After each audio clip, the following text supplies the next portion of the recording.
Okay, it is time! It is time. Get your head level-headed, chat. I certainly hope you're ready. Waffle certainly is. It's time for Levelhead any percent. With Waffle, take it away, my friend.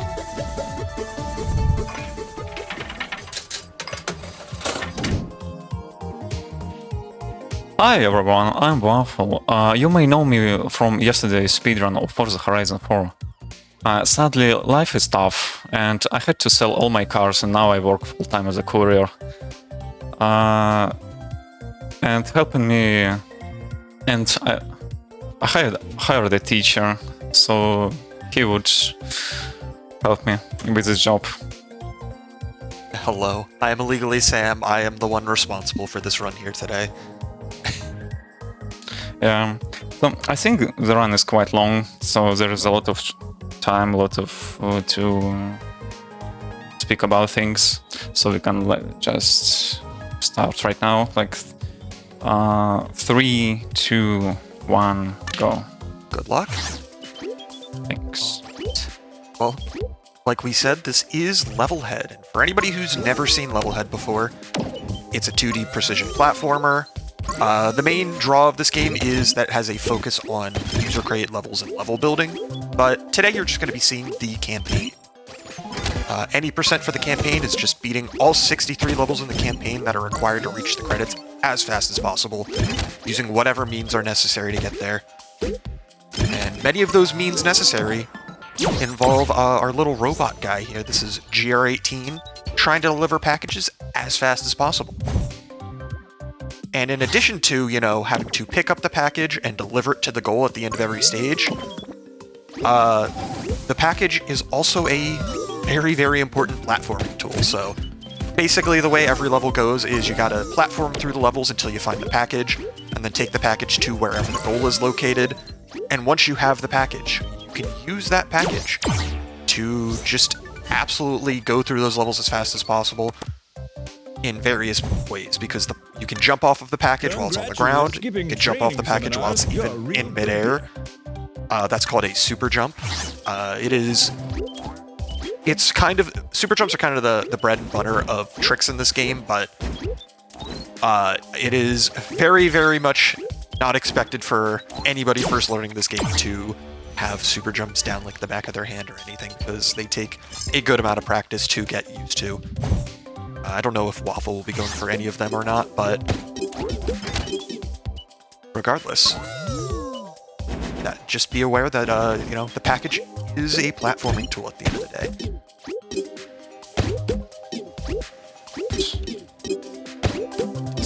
Whatever. I appreciate the effort, at the very least. Yeah, because Waffle was going for what is called let's go. That was a ceiling super jump, and so, like I said, you can throw the package up and jump off of it in midair, and then you can also use the various bits of the environment to affect the trajectory of the package. And if you throw it off the ceiling and then jump off of it, that's a ceiling super jump. So yeah, those are useful pretty much all over the place in tons of different levels. But, like I said, they are not the easiest thing in the world, so unless you are at a pretty high level in this game, most of them are not worth it in the slightest, because they save like a second or two at most. But this was the level that is kind of meant to emphasize package jumping, throwing the package and jumping off of it, but the main thing to remember when it comes to package jumping is that it gives you an extra tile of height. And there's a handy-dandy little feature called sprinting in this game that can also give you extra height. So there's a lot of spots where you're supposed to throw the package down and jump off it, but if you are sprinting, you can also just, you know, use the fact that sprinting gives you an extra tile of height to get through those platforming challenges as well. Right. The reason why Waffle reset there after losing the armor is because of a skip coming up later in this level, because the camera in this game is funny in that you can go off screen, and as a result, you can kind of just do this. Just skip an entire section of that level. Yeah, never happened to me before. There is a backup where you could just throw the package down on the spikes and jump off of it, but that is obviously slower than having the armor and less cool than having the armor. Alright. It's time for Brittle Rock Discovery. Yes, let's go. We got another super jump in there to cut out like half of the level.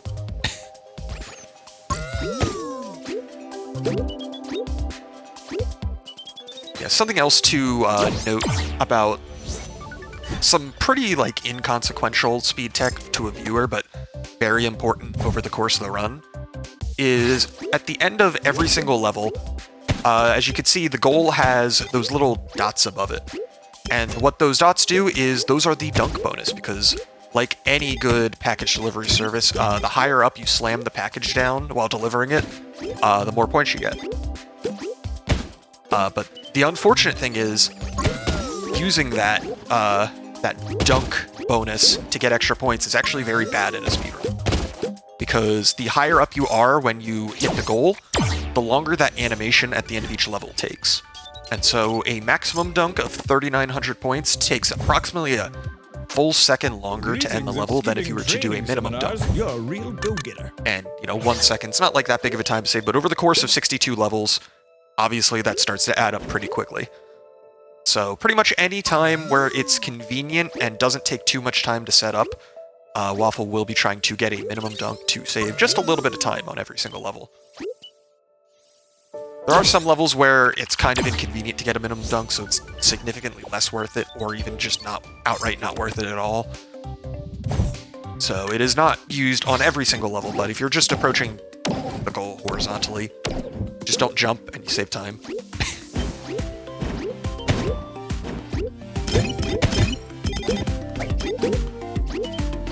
Pressure point. There is definitely a lot of box shenanigans you can do on this level if you want to just save fractions of a second all over, but it's easier said than done. Because in addition to being able to do all of that fun and fancy tech using the package, you can also just do it with any box, not just the package, and that level really showcases that, because you have to pick up boxes in that level and do stuff with them.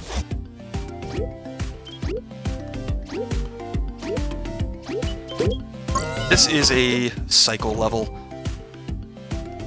You can go fast on this level, but only so fast. Thankfully, if you're able to maintain sprint at the end there, you can kind of just jump straight to the goal from one of the earlier blocks. Yeah, you also need a Sorkin cycle for that. Yeah. Never mind, I'll just send you an email back.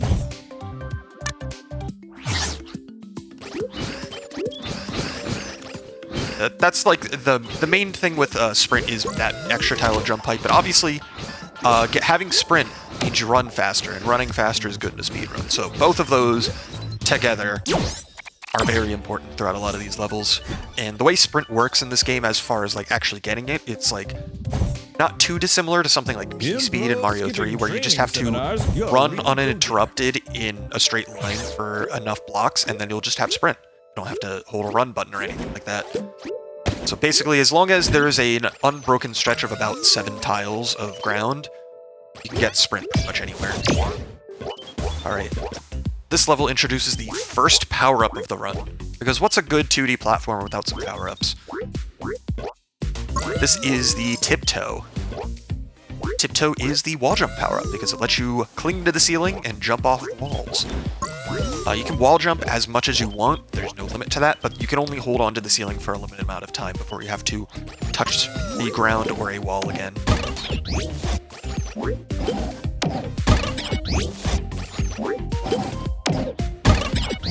Come on.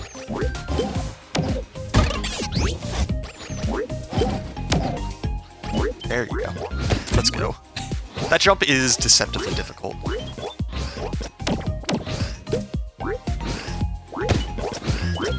And then the other extra feature of Tiptoe that is not immediately obvious because it's not strictly used in this level is that if you press the power-up button, you turn into a bush.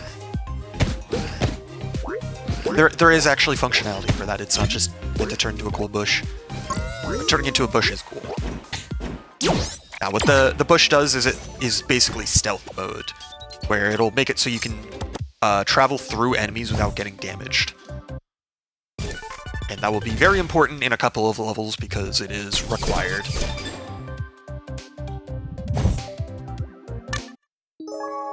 Never mind, I'll just send you an email. And I mentioned earlier how the camera is kind of funny in this game, where you can just go off screen with no consequences. This level really emphasizes that, because you can just go off the side of the map as well.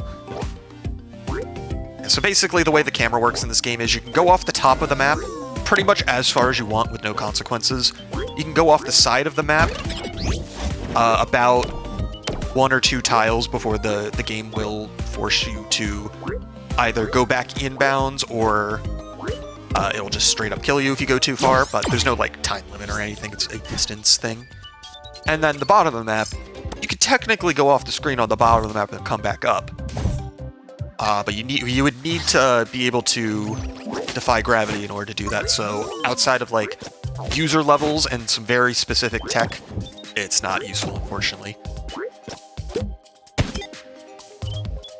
That was cutting it very close.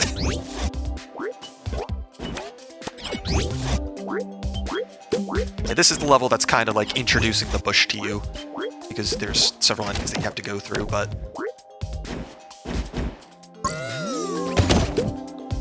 Nice.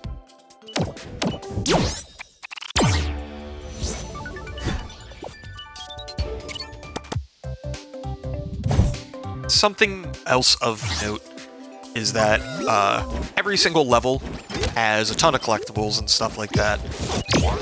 There's basically 3 main types of collectibles in this game that, this is any percent, we don't need them, but if you see them sprinkled out through the throughout all of the levels throughout the campaign, you're not wondering what they are. There's the gems, which are kind of like coins, in that, you know, just sprinkled everywhere and they're yellow. The way the bonus works for collecting gems is if you collect all of the gems in one playthrough of the level, it gives you the little icon and it counts for completion. But you do have to do them all in one run. There's the bug pieces, which are the little white bits and bobs that you'll see throughout some of the levels. There's not any in this level. They're only in some of the levels, not all of them. But there's 4 bug pieces in levels that have them. And those are permanently collected once you finish a level after collecting them. So if you collect 2 bug pieces and then finish a level, you have them permanently. So you just need to get them across all of your runs of the levels. And then the last collectible is the GR17, which ideally you probably won't see any of, or maybe like 1 or 2 of them, because they're kind of out of the way. But those are collected the moment you collect them, and then you can just pick them up and then quit out of the level, and they're permanently saved. And then also there's the on-time deliveries, which is what you see at the top there, because this game has an in-game timer, as well as par times for you to try and reach on each level. Most of the on-time deliveries are not too tight, but like some levels like this one are actually a bit harder to get than you might expect.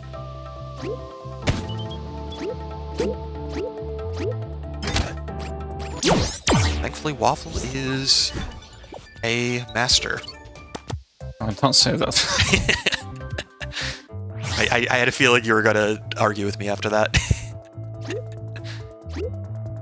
That last level introduced the kick jump, where if you throw an item down, it gives you an extra tile of height, because you're like basically throwing it down below you and using that force to get that extra tile.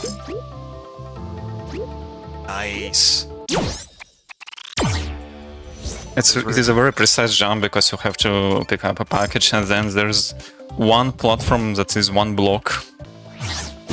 Yeah, that level is very fun and satisfying to do quickly, but it's not easy. However, this one is easy. Yes. Yeah, there's a few levels in this game that are just like very, very short. They have a single gimmick, and they did not care to make a level that's super long with it. They just want to get the gimmick out, and that's all it is. But there's nothing wrong with that. Those levels are still fun, thankfully. This level here, we've got Swoopadoops now, and Swoopadoops are definitely one of the more annoying enemy types in this game.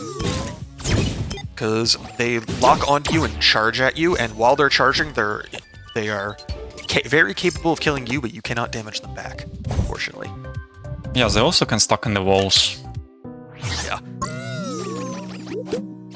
Which is a recurrent problem, honestly. Yeah, some of the levels where you actually have to kill Swoopadoops are pretty annoying, depending on where they end up flying, which is unfortunate, but once you know what you're doing, they're not that bad, thankfully. But they are one of the few enemy types in this game that do have RNG.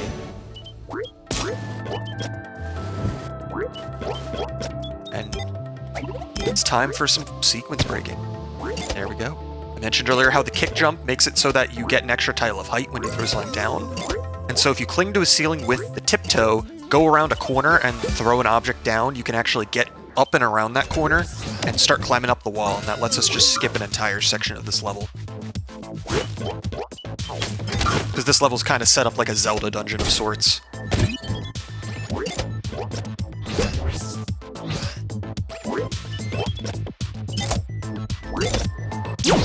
There was also a recurrent mechanic that I used 2 times on 2 different levels, where instead of a box, I left an enemy on a pressure plate. Yeah, because in this game, there's enemies called Scrubs and Oculas. They kind of work like Koopas in Mario, with the Scrubs being green shell Koopas, where they don't turn around at ledges, and Scrubs turning around at ledges, like the red shell Koopas. And just like Koopas, they drop their shells behind when you kill them. And those shells can be used both for platforming and for holding switches down. Normally they would disappear if you were to throw them somewhere, but if you were to just drop them on the ground after standing still, they'll never disappear. You can just use them to hold down switches. It's very useful in levels where that comes up. You can also do shell jumps. Shell jumps are a thing in this game. They're also way easier in this game than in Mario, but unfortunately, there's not that many spots of the campaign. You're making great. You know, I didn't care if you saw that anyway.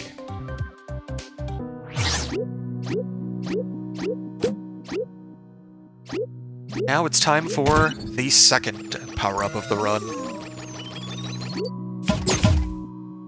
I think it's most fun ability. Yeah, that's game. very understandable, because this is the Zipper, aka Cheese Incarnate. Because if you can imagine being able to teleport in front of you and teleport through walls, you can do a lot of very unintended things in levels. Because this is the level that introduces it, it does an okay job of keeping you from doing anything too out of the ordinary. There is a skip you can do in this level using a super jump to go up and over the entire map, but that is a very difficult jump, and I do not blame Waff1e for not trying to go for it when it saves like 5 seconds. Yeah, super jumps that you have to do like while running a part, and I'm only doing one of them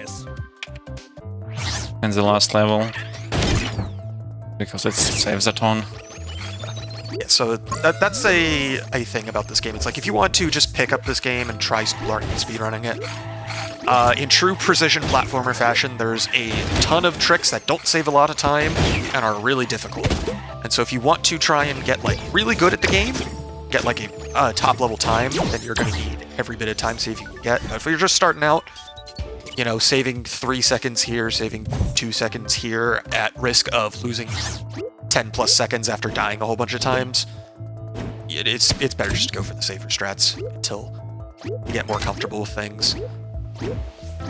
Speaking of going for the safer strats, this level, because this level is keep up okay. This level is a very infamous level in the sense that it used to be extremely difficult to do as fast as possible, and then a faster and easier version was discovered, and now it's just, if you go for that strat, it's now just pretty difficult.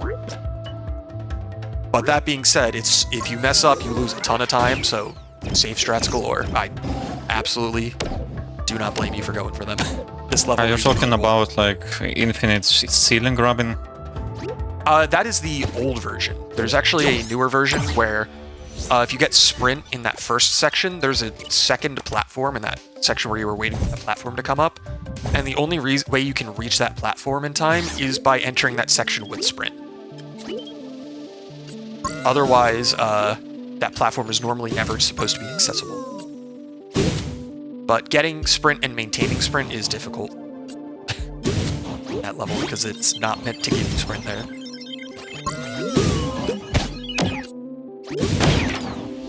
Also, if you didn't get enough cycle fun earlier, now it's time for the cycle level, because the entire level is hooked up to clock switches that are just constantly switching on and off.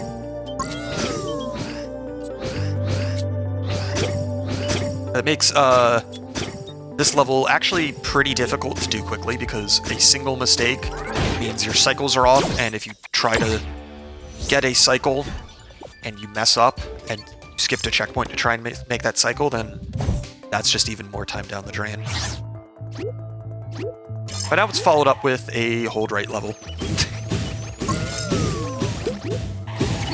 Because while there is a lot of obstacles to dodge, it is actually possible to almost only hold right for the entire level, but it makes some of those jumps extremely tricky. So I don't even try and go for the hold right strats in full campaign runs. It's not worth it to save half a second. Right. But now, auto-scroller. Who doesn't love a good auto-scroller? This one is still pretty dangerous one. Yeah, there's definitely a lot of spots in this level where you can't just completely shut off your brain. But thankfully, it's not like an auto-scroller where you're constantly at risk of running out of time or anything. Like, the camera is pretty lenient overall.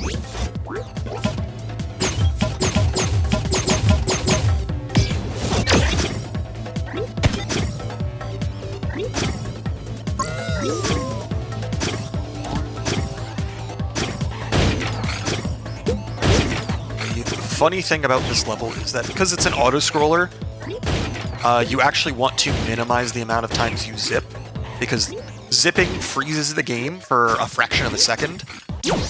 And so by using just a regular package jump at the end there instead of zipping twice, save a small bit of time because you're not stopping the autoscroller for half a second in the process.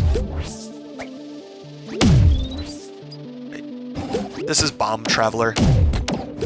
It introduces bombs to you and how explosions are very fun. Getting proper checkpoints.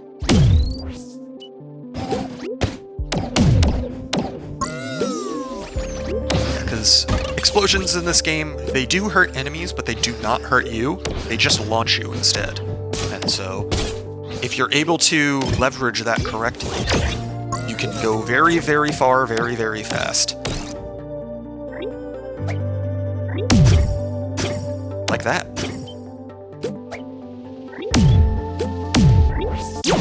If you were able to, like, it's possible to line up the jump so that you end up at the package, but depending on how the bomb sends you with that jump, you just end up having to jump up with the bomb instead. And there's, that's just how that level goes sometimes. Right, now it's time for Crumbler Canyon.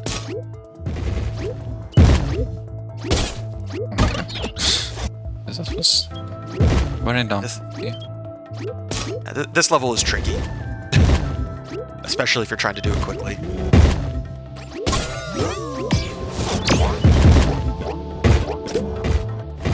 Thankfully, this is a level that once you get the tiptoe, the bush does come in handy and can save you, because you do go through cromblers when you're in bush mode, but if you go fast enough, that's not a concern.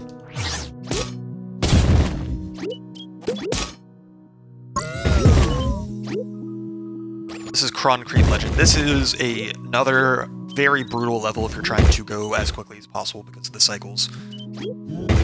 Because you basically just have to go as fast as possible and hope that you went with the correct timing for everything to line up.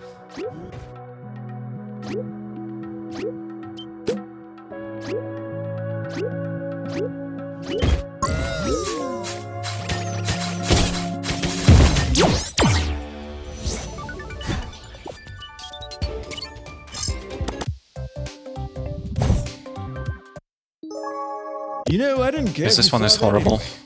Yeah, this next level is one of the hardest levels to do quickly. Because it is a combat level where you're trying to defeat all of the enemies as quickly as possible. And as a direct result of that, trying to beat all of the enemies as fast as possible is basically a platforming puzzle at that point. Because you're just trying to figure out the fastest ways to get all of the enemies to target you in very specific ways, try and take them out in very specific ways, etc., etc. And the moment a single thing goes wrong or differently from how you're expecting, then all of the enemy cycles are wrong, and you just gotta wing it. But thankfully, Oh no. oh no, that's the other problem. It has dangerous slurb sitting there just trying to make you grab it. Slurb juice is one of those things where, as a casual, it can be pretty useful because it slows things down, and that can make some of the platforming challenges a bit easier. But this is a speedrun. We don't want to go slow.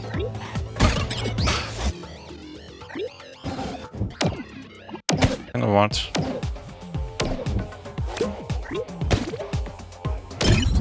There you go.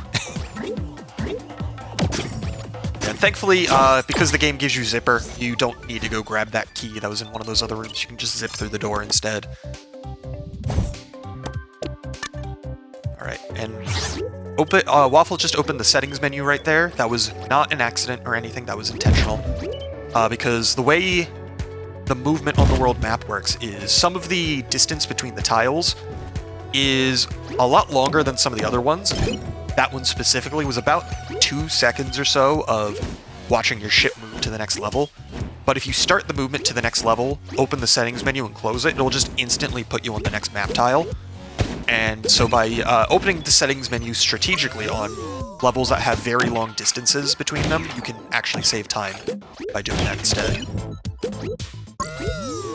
So yeah, across the entire run, if you do all of that stuff at about like as optimally as you can, it saves about 4 seconds total. So not like a lot of time or anything by opening the settings menu, but considering the entire trick is open the pause menu and close the pause menu, you know, 3-4 seconds of time save.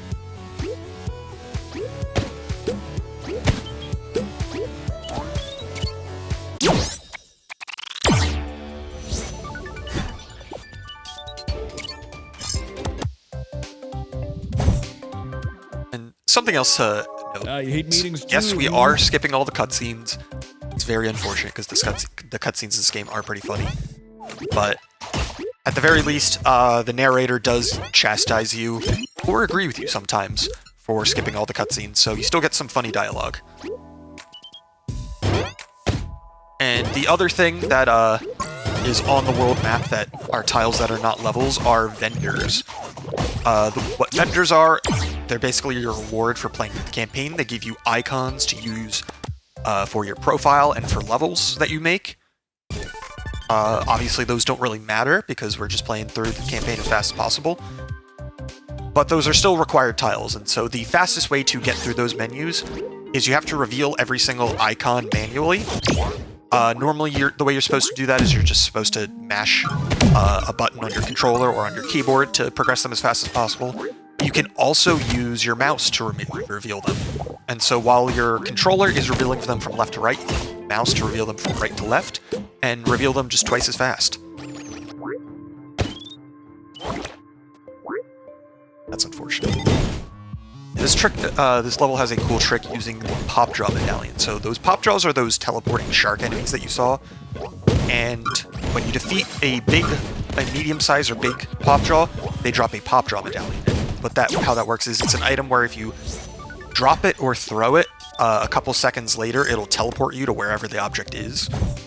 So what Waff1e was trying to do there was drop down, grab the package, and then teleport up using the pop jaw medallion so you wouldn't have to climb back up manually. But the timing is a little tricky, so unfortunately, it didn't quite work out.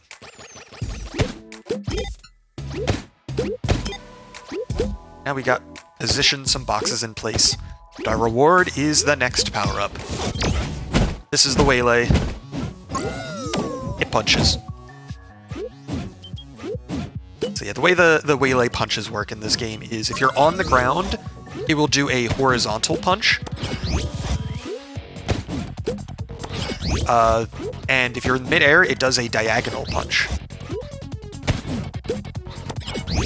If you do a super jump over from that checkpoint to the right there, you can reach the top area using the dash.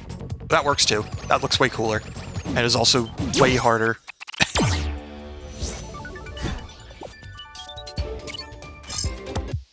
But yeah, the waylay, it is a very, very movement-oriented power-up in the sense that dashing makes you go very fast, especially if you combine it with sprint. And figuring out the best ways to utilize it in levels where it shows up is a very important factor of this run. But other times, it just wants you to use it for its intended purpose, which is punching stuff, specifically enemies. Because if you punch an enemy, they take damage, the same as if you had jumped on them, and in some circumstances, that is the best way to deal with those enemies.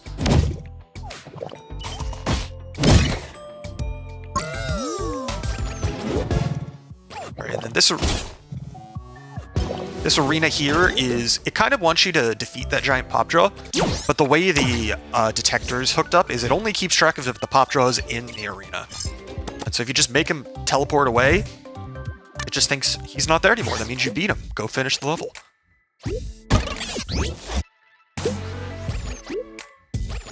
This is Slide Madly.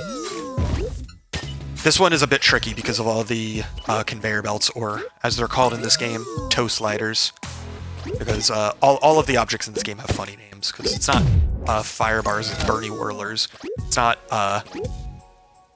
conveyor belts, it's toe sliders. It's not, there's no fog, or there's no clouds in this game, it's dense fog. And there's no, there's no like moving platforms, they're fly blocks and stuff like that, so. There's just a lot of, oh yeah, there's no fans, there's sky wigglers. But yeah, that's the level that really introduces you to toe sliders, and that makes the platforming in that level a bit tricky. Speaking of introducing new objects, this is Bumper Ascent. It introduces bumpers. Bumpers kind of suck. Thankfully, you don't have to be precise with them too often, but trying to land precisely on one-tile bumpers is kind of a pain.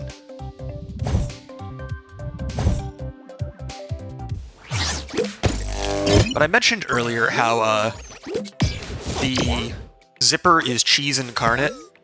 The reason for that, like, because you can teleport through walls, specifically walls that are less than 4 tiles thick, or walls that are not made of lead, you can teleport pretty much anywhere you want as long as those two restrictions are not in place. And this level is the best demonstration of that, because this is Battery Gauntlet. You would expect in a level called Battery Gauntlet that you would need to collect the batteries, but you would be very mistaken. Because instead of collecting batteries to open the door to the goal, we can kind of just grab Zipper, zip outside the map, and then go straight to the goal from there.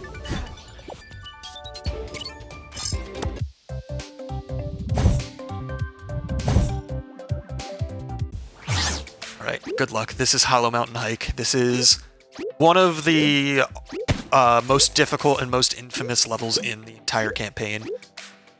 Because for people who are just learning it, it's just a ton of very precise platforming, and if you miss a single jump, you're stuck heading back down to the bottom.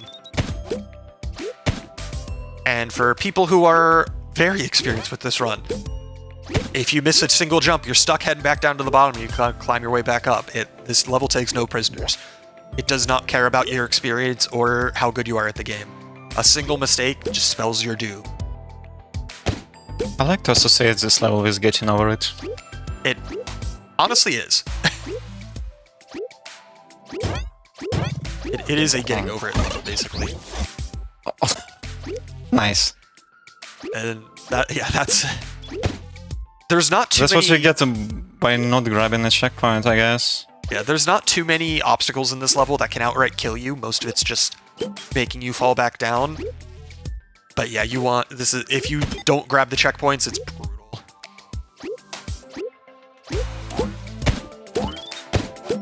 I never got that before, so didn't consider it as a problem.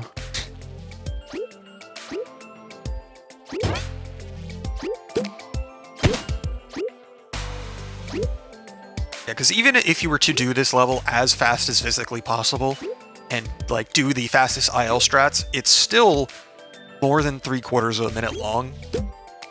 And, you know, the more IL strats you aren't doing, the longer this level ends up taking, so... Yeah, there's a reason this level's so infamous. This one. The heard battery the that sound. you accidentally threw, it bounced off of that spring over the side of the map and respawned. Which is very unfortunate. Alright, but now that you've completed, you might think, oh, you completed the hard part. You got all the batteries, you made it back to the bottom, you got the package. Yeah, now you just gotta climb all the way back up to the top again.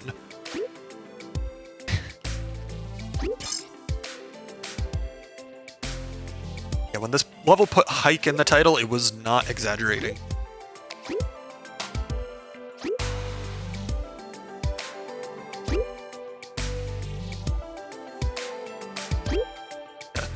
Obviously, in an IL setting, you could just do like 8 million super jumps on the way up and try and go faster that way, but trying to do super jumps off of moving one-tile platforms is, believe it or not that easy.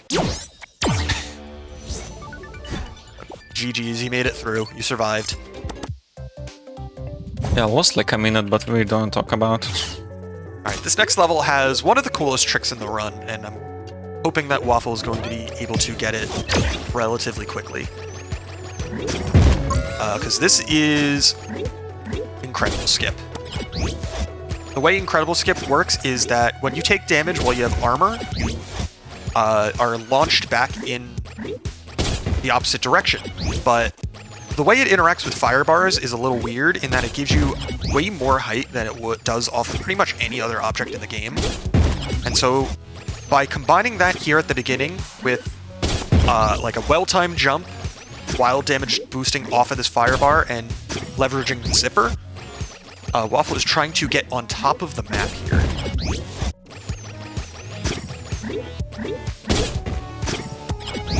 The timing for it is a bit tricky to get the hang of, and so it's not the easiest trick in the world to get quickly. Like, in runs, I don't get it first try very often. So it's definitely not an easy thing to figure out, but it saves over 30 seconds if you get it quickly. And so because of that, it's worth going for even if you don't get it first try. It just saves so much time.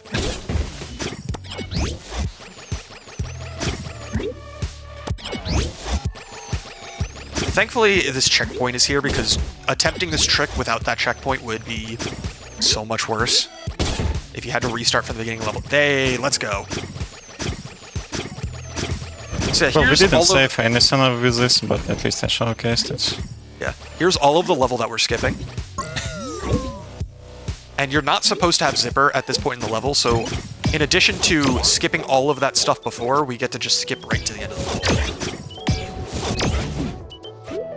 So yeah, for reference, the fastest this level has been done without that skip is a little bit more than 50 seconds. And that's like the fastest it's been done. That's not even like your average time necessarily. No, hit the dreaded B button. But yeah, the IL time for that level is less than 17 seconds long, so needless to say it saves a lot. Send you an email about it. Yeah, the dreaded B button, where if you accidentally hit the B button at any point in the campaign, the game's like, oh, you want to actually learn about the rest of the game now, right? Here's some tutorial boxes that you have to close out of. And it loses like 10 to 15 seconds, depending on how fast you close the boxes. But this is Flingo Swing.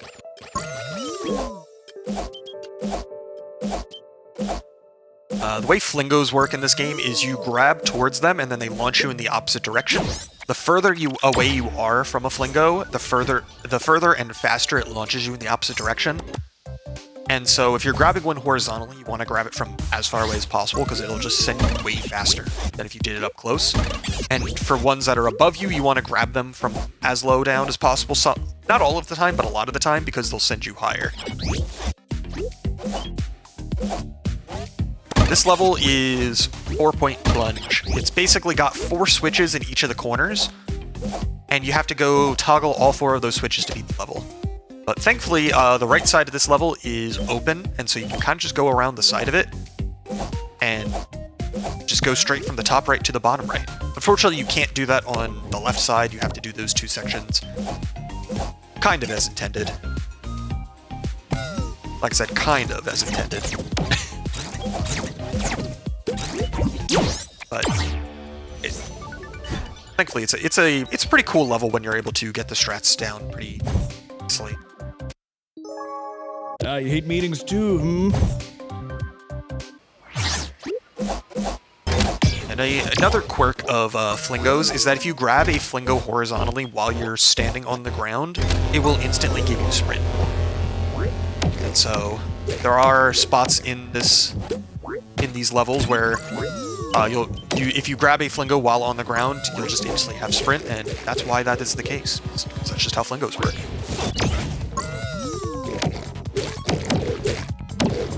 Alright, but this is G18, the Flip Whip. These are Flip Whips. They try to lick you to death. Because they just stick out their tongue and then they flip. They are a bit tricky to get the hang of. Once you know what to expect from Flip Whips, they're not too difficult to deal with, but they can be very annoying at times. This is Pressure Puzzle. This is a very funny level, because it's kind of like a code level where you have to go throughout the level, search around, look for those signs that have these symbols on them, and that's how you know which switches to press. This is a speed run. We already know what switches to press. And so we can just go grab the waylay so we can break those blocks, put all the boxes in place, and just finish the level. Not have to look for anything.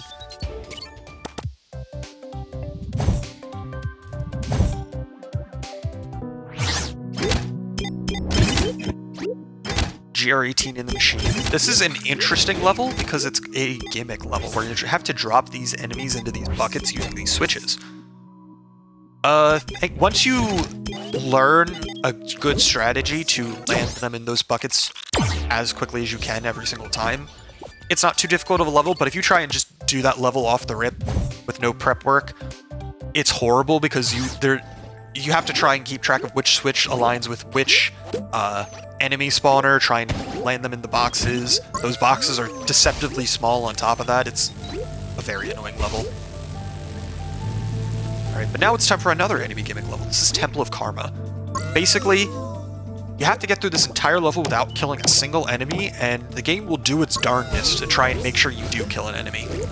Because it's going to just pester you with electro shields, where if you touch an enemy at all, they instantly die. It makes you jump on enemies for platforming and other challenges, but you only have to make sure you don't jump on them too much so that they survive. Faster than World Record. Sorry. Yeah, you're good. Now, that was pretty good. That was legitimately pretty good, though. It's one of my most favorite levels. It is such a good idea. Oh yeah, no, it's a very fun level, and it's a very hard level to speedrun because you have to like manipulate all of the enemies to let you through as fast as possible, basically. Alright, but now it's time for the next power-up. This is the Ripcord. It is the obligatory jetpack power-up. Where if you hold A while you're in midair, you're able to fly straight up for a limited amount of time. You do run out of fuel after a little bit, so you do have to touch the ground again to charge that fuel. And if you hold the power-up button while in midair, you will hover down slowly. The hover does not have a time limit associated with it. You can just hover for as long as you want. So by using both of those things together, you can do a lot of cool things. And by a lot of cool things, I mean you can just fly.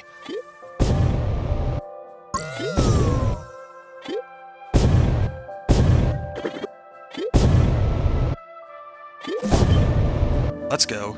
So yeah, what just happened there? Waff1e, you might have just noticed that Waff1e landed next to a spike. That is because hazards in this game are not actually a full tile in width. They are slightly less than that, and so if you just ever so slightly line up with a wall and then tap to the side, you can land on that little sliver of ground next to the obstacle.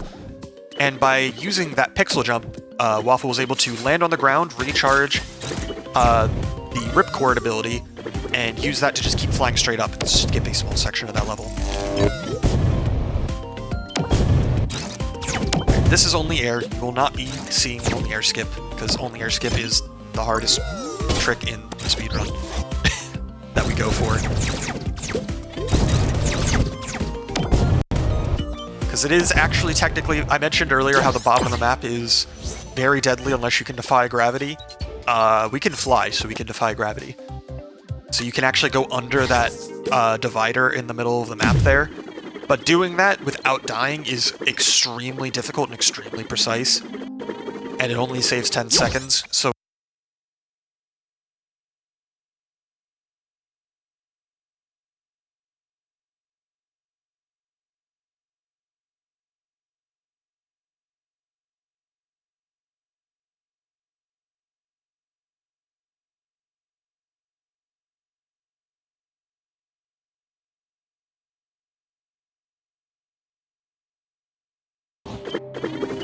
a good number of the world records for this category don't even have the trick, because it's that difficult. Hover stop. This is a tricky level to do quickly, because you gotta fall down that giant.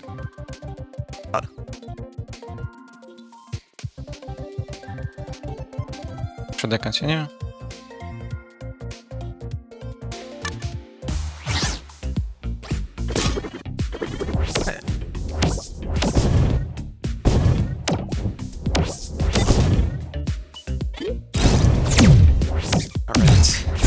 Going too fast, but we're good again now. Now this is Sting Like a Bee. This is this is a pretty fun level to speedrun, but it's also extremely difficult to speedrun because those swoopadoops are very difficult to kill as quickly as possible. It is a combat level because you do need to kill all the enemies, and so it's kind of like a puzzle of like lining up all the bombs and jumping on the enemies in specific ways to take them out as fast as possible, but yes, if you're not careful, dying resets the entire level, so you just want to sometimes get through it and do it safely.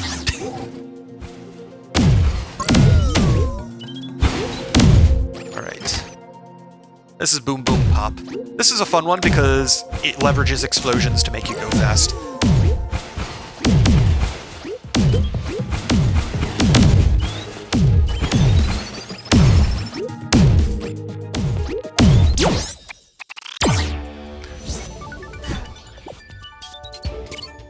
Yeah, that last jump off of the explosive missile into the goal is a bit tricky, but if you're able to get it first try, it is very satisfying. Yeah, you can also do that with the package. So you can just use the package to get over that wall, but that's less fun. This is Temp Switch Rush. The Temp Switch is basically just you press the button on the switch, it stays active for a limited amount of time. Pretty standard stuff, honestly.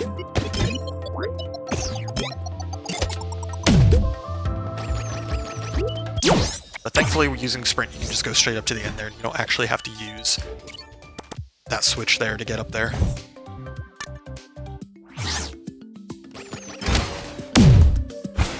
This is Trick the Cannon. This is the pinnacle of fun idea and not so fun execution. Because the whole gimmick of this level is you have to use the cannons that are locking onto you to fire the explosive missiles at certain things to make them hit them. Whether it be trying to kill enemies with those explosive missiles, or like move the package around, or destroy blocks and stuff like that. Thankfully, that room was nice to you, but if you kill the Lazumis in that room before you kill the Flapjacks will just jump over the missiles for like 20 seconds in a row at times, and it is not fun. That happened to me.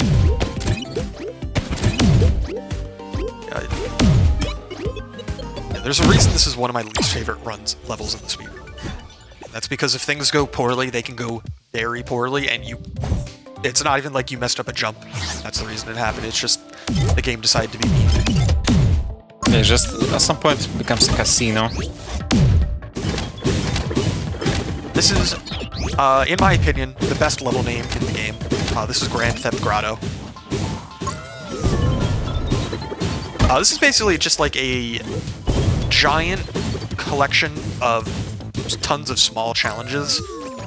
And that's part of why this is actually a really fun level to speedrun, is like, there's not like one small trick that you can use to skip the whole level. There's not like using the same thing over and over again. It's like, it's a whole bunch of small challenges that you have to just learn how to do quickly and optimize in order to get through this level quickly. And that's why I find this a pretty fun level to speedrun, honestly.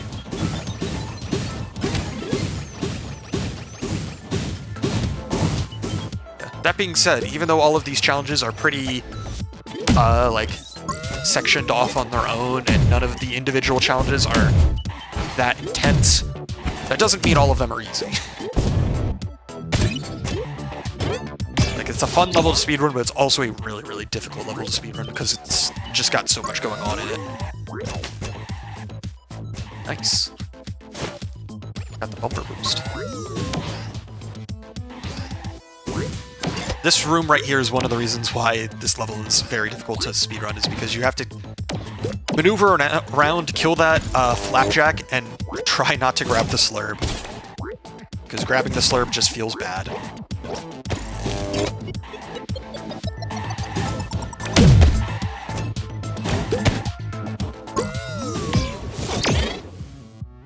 Alright, and then at the end here, you're supposed to, like, slowly glide down, avoid all the fireballs, grab all the collect... Yeah, you could just fall straight down, not worry about any of that. Fireballs can't hit you if you just move fast enough.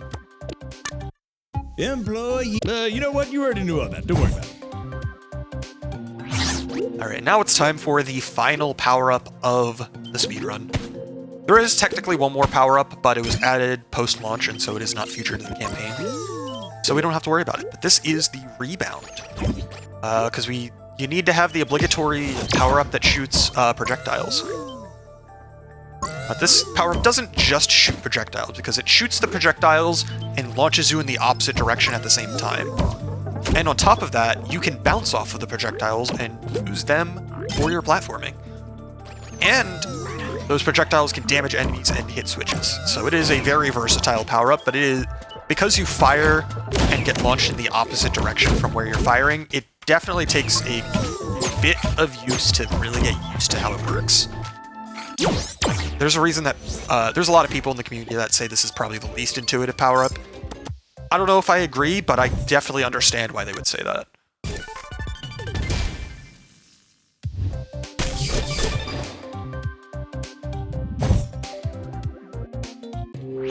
Alright, now it's time for Sacrifice the Box. It's a vertical level, and they give you a box. If you want to do this level as fast as possible, you know what that means. You got super jumps. Thankfully, we do have the rebound, so if you don't want to do the super jumps, you can just use the rebound to do the level as intended. It's not that much slower. But if you wanted to do this level as quickly as possible, you're just doing super jumps everywhere.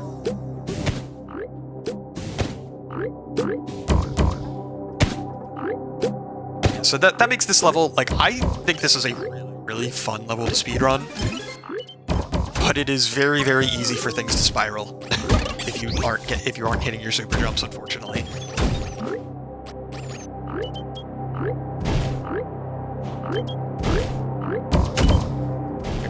Now we have to climb up a little bit more. We had to sacrifice the box to make it up here.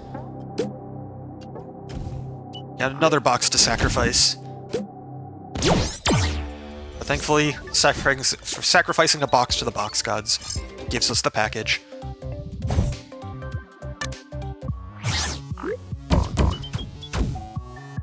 Right. This is Quickfire. This is probably the hardest auto-scroller in the run, just because it's a very short level, but it's a very quick level, because you have to do a lot of platforming quickly.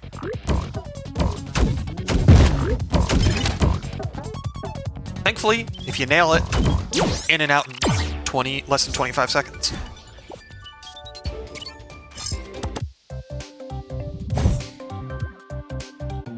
we are on what? we are on the penultimate level of the game. And what would be a campaign for a game focused around user-made levels if it didn't end with a troll level? Or, well, not end, because this isn't actually the final level. But you gotta have a troll level in there somewhere. So yeah, the penultimate level of this campaign is in fact a troll level. 3, 2, 1. What's happened? Yeah, so you're gonna see some of the trolls, but we're just gonna blitz past a lot of them as well, because once you know what's there, you can speedrun past them. Like, even beyond the fact that this is a troll level, I think this is a very fun level to speedrun mechanically. Like, I think it has a lot of cool stuff going on in it as well, and the fact that it's a troll level just makes it kind of funny. Alright, but now it's time for the final level. Time will be on touching the goal at the end of the level. So that is about, depending on how long this level takes, you know, minute and a half, 2 minutes away.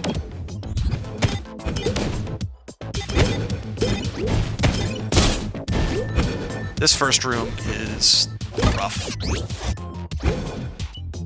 If you're having trouble grabbing that box, you might want to try repositioning it to the left side of that switch to make it a little easier to grab.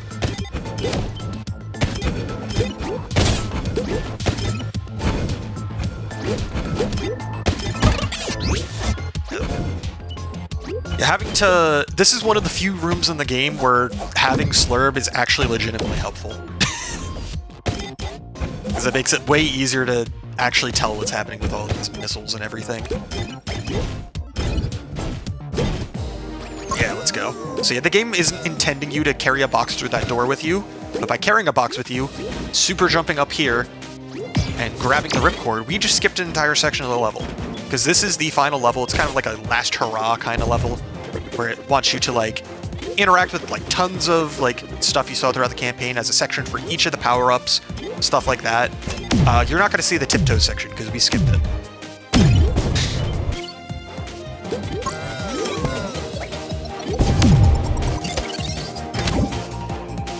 Yeah, this level has a lot of really cool sections and a lot of really cool skips and stuff as a result of all of that.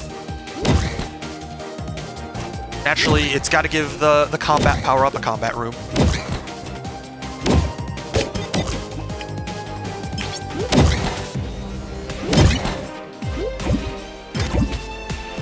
Now that we're complete with Waylay, it's time to move on to Rebound.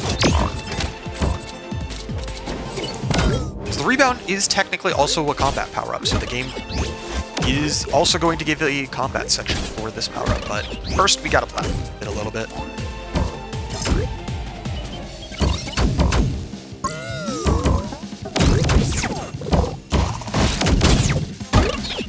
Yeah, because the enemies don't spawn until you actually enter the arena, you can actually preload a couple of shots to take them out slightly faster.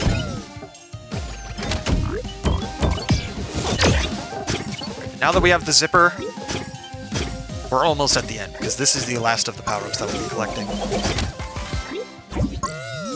Because using the power of the zipper, it's time for some last-minute zipper cheese, and time is coming up. Time. No, time. Yeah. GG's. How many minutes were overestimated? You're not. I am not overestimated. No. What? It's not stopped on my screen. It looks like it's 57:44. 57. Yeah. Okay. I'm fine You with that. smashed it.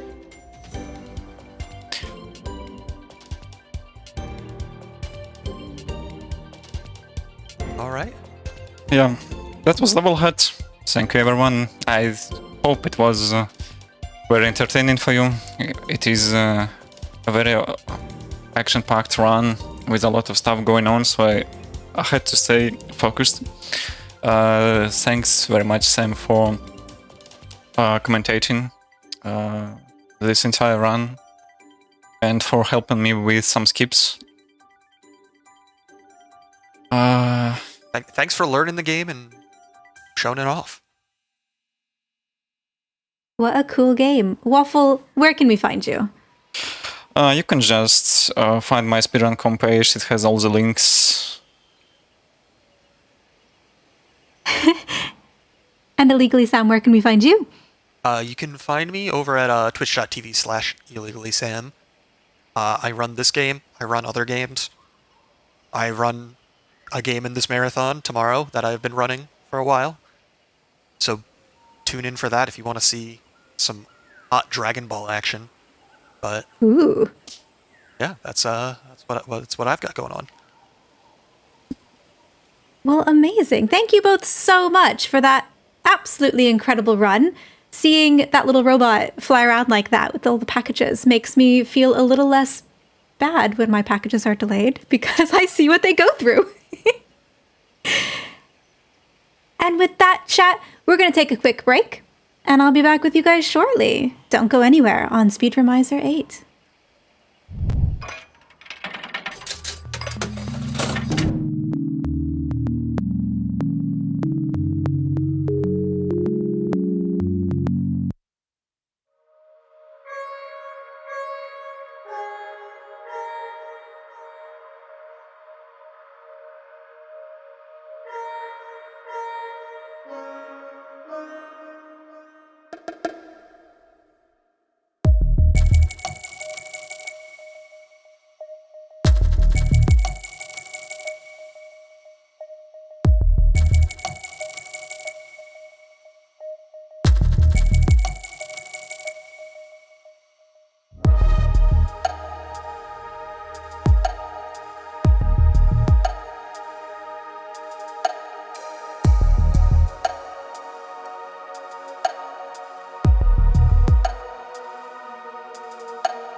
Welcome back, chat, to Speedromizer 8, the charity marathon with a twist, where what you submit is not what you run.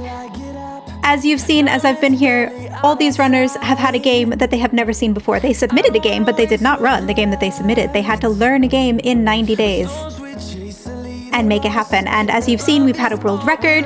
Everybody's been under estimate. It's been really slick and smooth today, which has been absolutely fantastic. And with that, it's time for me to leave you. Chat, it has been an absolute honor to be here today to be part of this absolutely chaotic and fantastic speed marathon.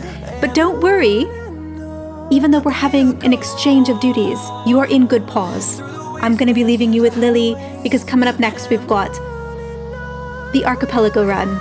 So if you want to find me, my name is Talia the Fox. I'm at twitch.tv/Talia the Fox. I'm a sometime streamer. You can also find me on Discord.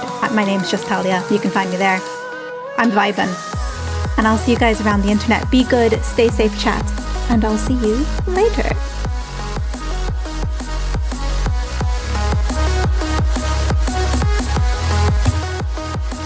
Hello, Speedromizer! My name is Lily, the asshole on the internet who is here to cause some chaos, and I hope you're ready for our first round of chaos as we are coming up to the Archipelago, benefiting QMUNITY. So,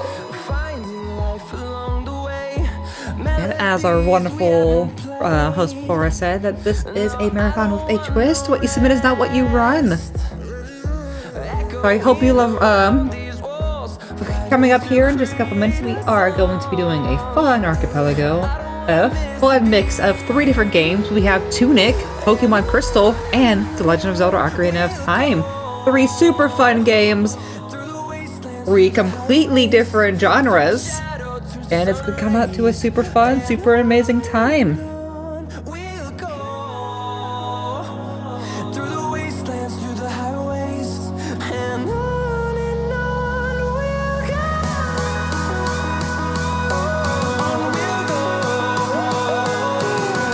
And if you would love to help out for future events, we do open up our volunteer signups before our events. They are announced on our Discord, so keep an eye out if you're interested in helping to run the show. Most roles do not require experience, and we would be happy to teach you if it's your first time.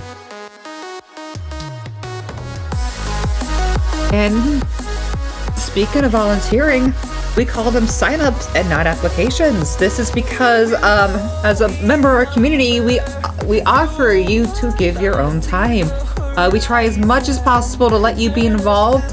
We always love people helping, and we create an inclusive process for anyone to be a part of this event no matter what their experience. And that's why we call it a sign up and not an application. I can tell you, it was my first time this Speedromizer working back in with the AV tech crew, and I can tell you it's been a fun experience learning everything. Super fun, super amazing.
We at Speedromizer are benefiting QMUNITY.